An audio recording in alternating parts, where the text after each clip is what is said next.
Hello everyone. In physics classes, we are solving NCERT exercise of chapter atoms of the unit atoms and nuclei. First 5 numericals we have already solved of this exercise. Now we are going to start from the question number 6.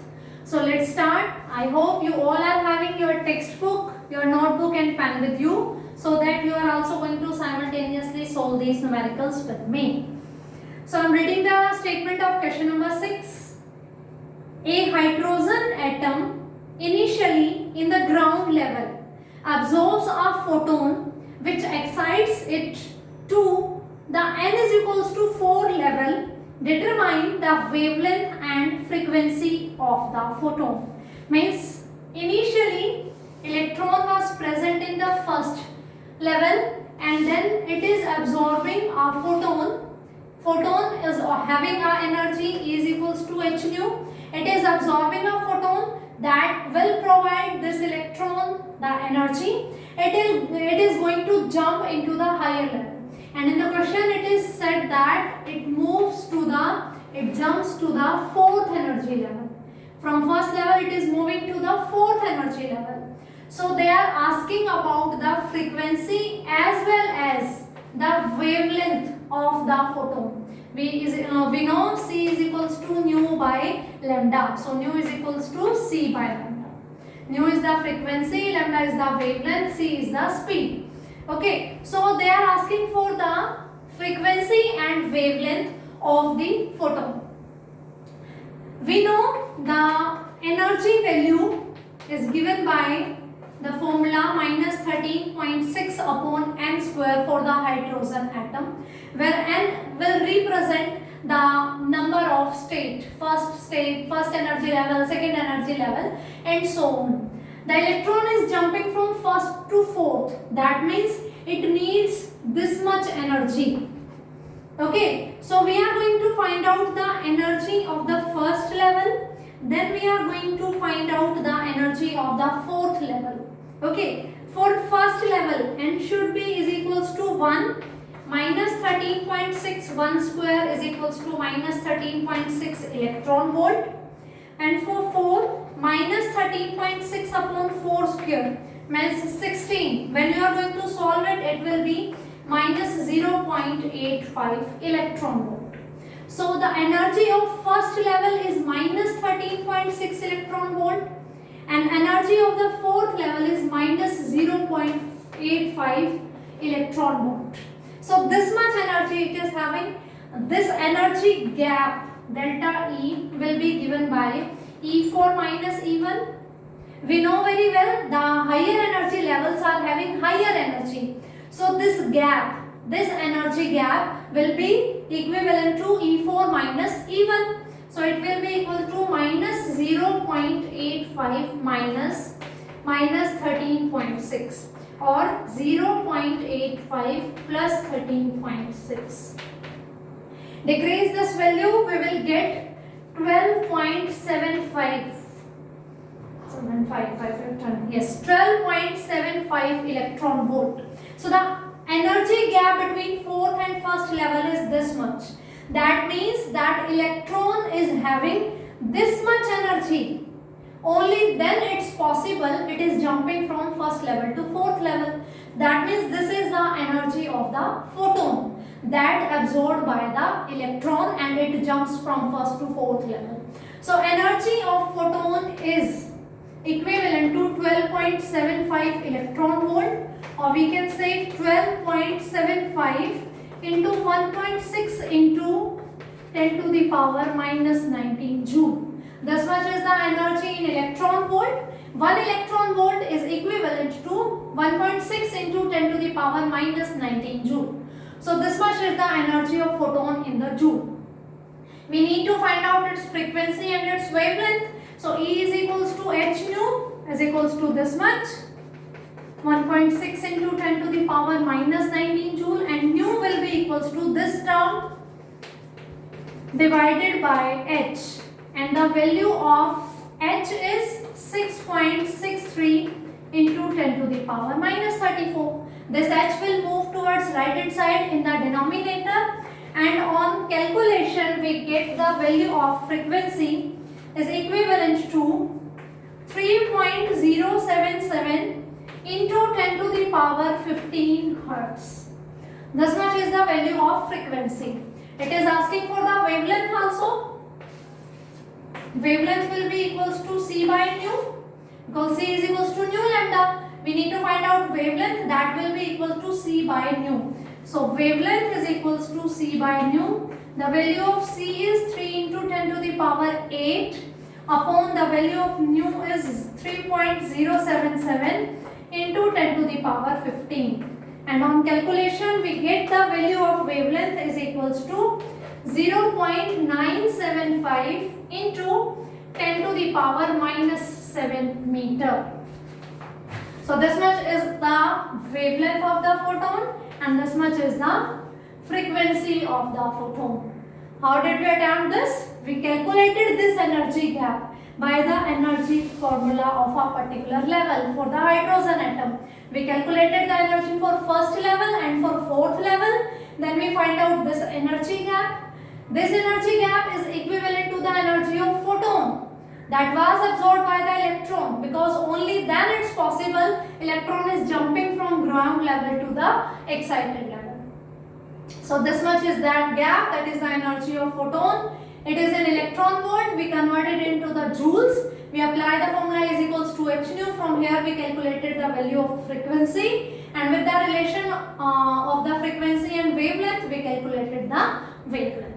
This one is about the question number 6. So let's move towards the question number 7. In question number 7, two parts are there.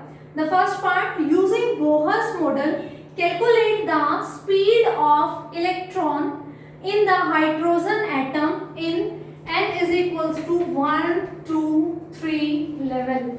Means in hydrogen atom electrons are present in first, second and third level. We need to find out its speed.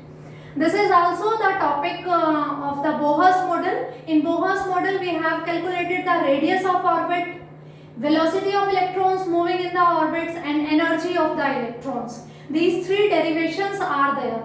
So this one is about the derivation of velocity, and from that derivation we have the value of velocity is equivalent to 2 pi k e square upon nh.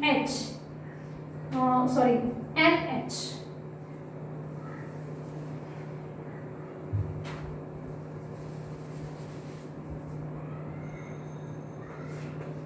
nh, where n is the level in which the electron is present.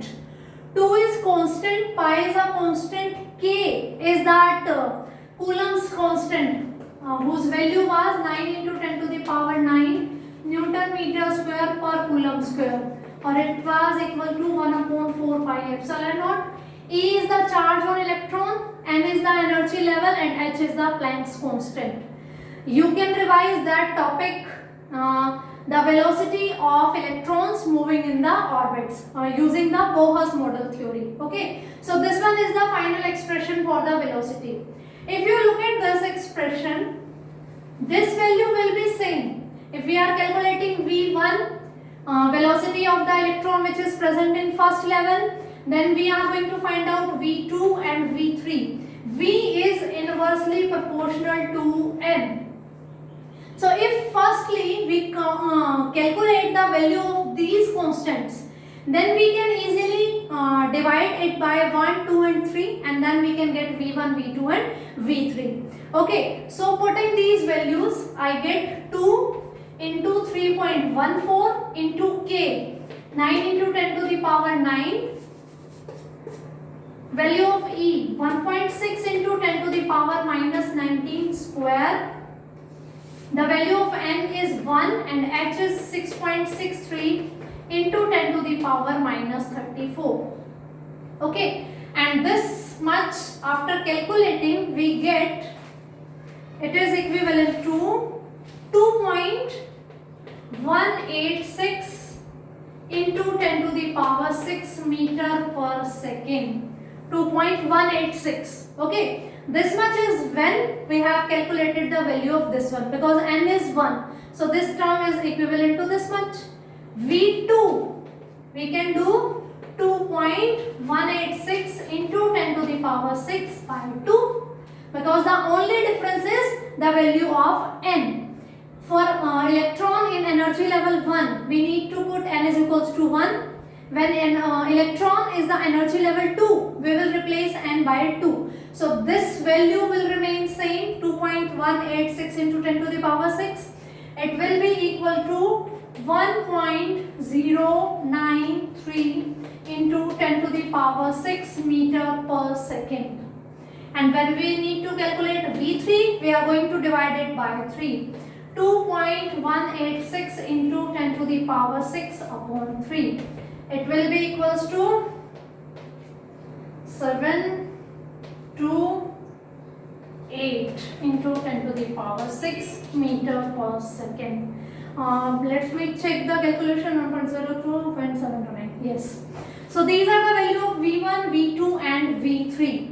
We know the value of the expression of velocity in the nth energy level is this much. Only n will vary for different level. The remaining things will remain same for all the levels. For first level, second level, third level, 2 pi k e square h will remain same. So on putting these values, we get a constant value this much. We are dividing it by 1, we get V1. If we are dividing it by 2, we get V2. If we are dividing it by 3, we get V3. This much is the velocity of electrons moving in first, second and third energy level. This was about the first part of the question number 7. It is having two parts, so let's read out about the second part.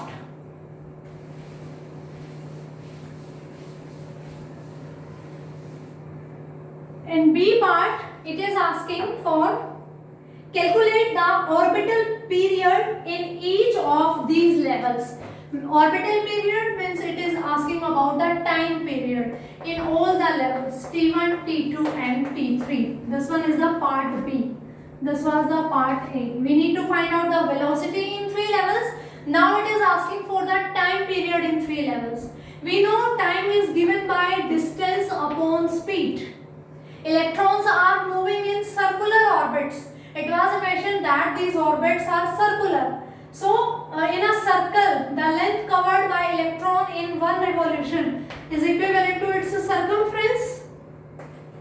And all the orbits are having their different radius. So, it will be like this.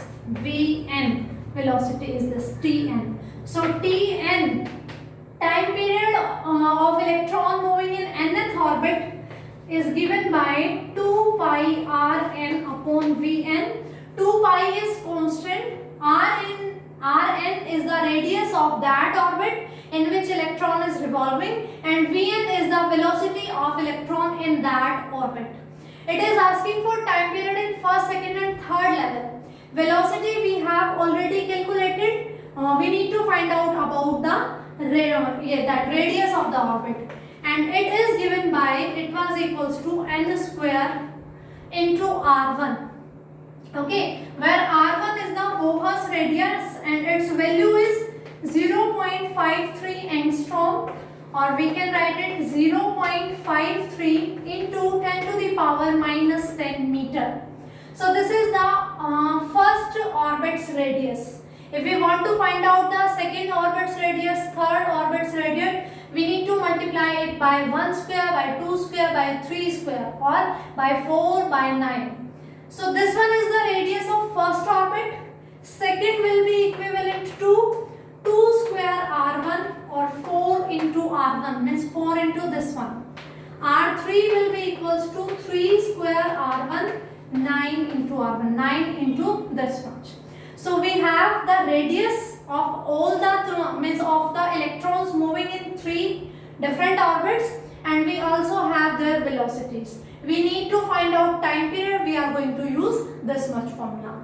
The expression for velocity and the radius, these are all in detail in the theoretical topics which we have already discussed in our classes when we were doing its concepts, its topics.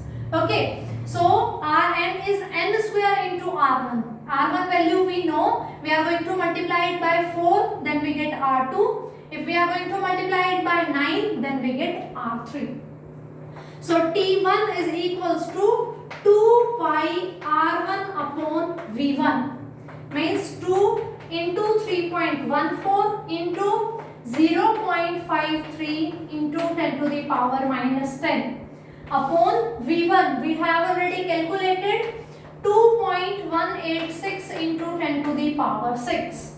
This much, and it is equivalent to, after solving, 1.52 into 10 to the power minus 16 second. Now T2, it is equals to 2 pi R2 upon V2, 2 pi 3.14, R2 is 4 into R1.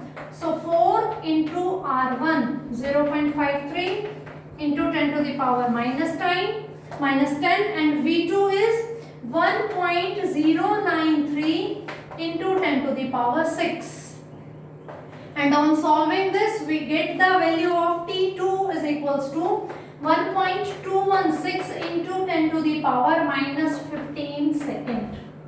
Similarly, we can find out the value of T3. It will be equals to 2 pi R3 upon V3. R3 is 9 into R1. So 2 pi is 3.14. R3 is 9 into R1. 0.53 into 10 to the power minus 10 upon V3 is 0.728 into 10 to the power 6, and after solving this we get its value is equals to 4.1 into 10 to the power minus 15 second.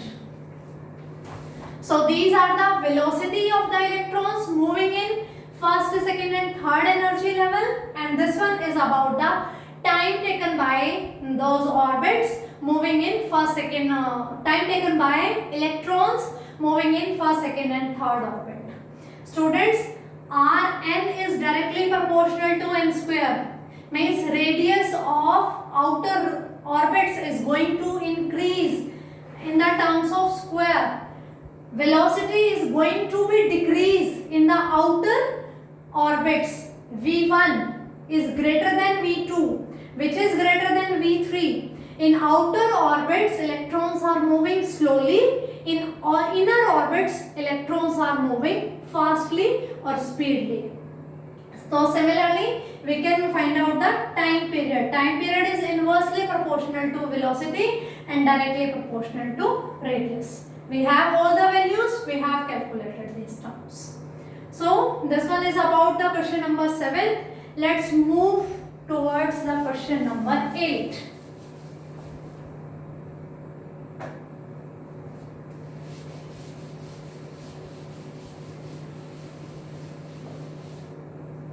The question number 8 is, the radius of innermost electron's orbit of a hydrogen is 5.3 into 10 to the power minus 11 meter.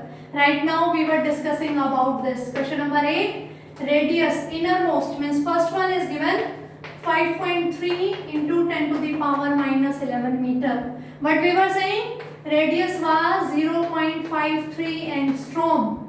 Angstrom is 10 to the power minus 10 meter. They shifted this decimal to here, and that's why one power is there.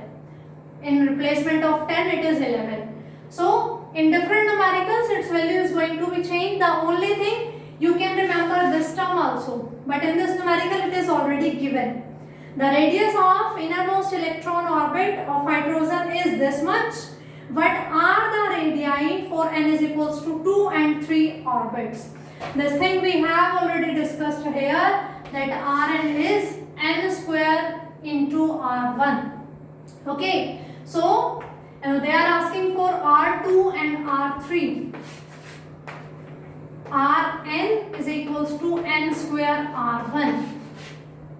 So for R2 it will be 2 square R1, 4 into R1, and R3 will be equals to 3 square R1, 9 into R1. R1 is already given. If you are multiplying it by 4, you will get R2. If you will multiply it by 9, you will get R3.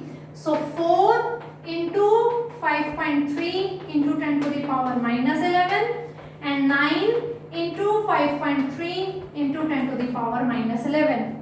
I'm just directly writing out the answers. It will be equivalent to 2.12 into 10 to the power minus 10 meter, and it is 4.77 into 10 to the power minus 10 meter. The same was asked in the question number 7 and the same is here. If you know the concept that radius is directly proportional to n square and you know about its first radius.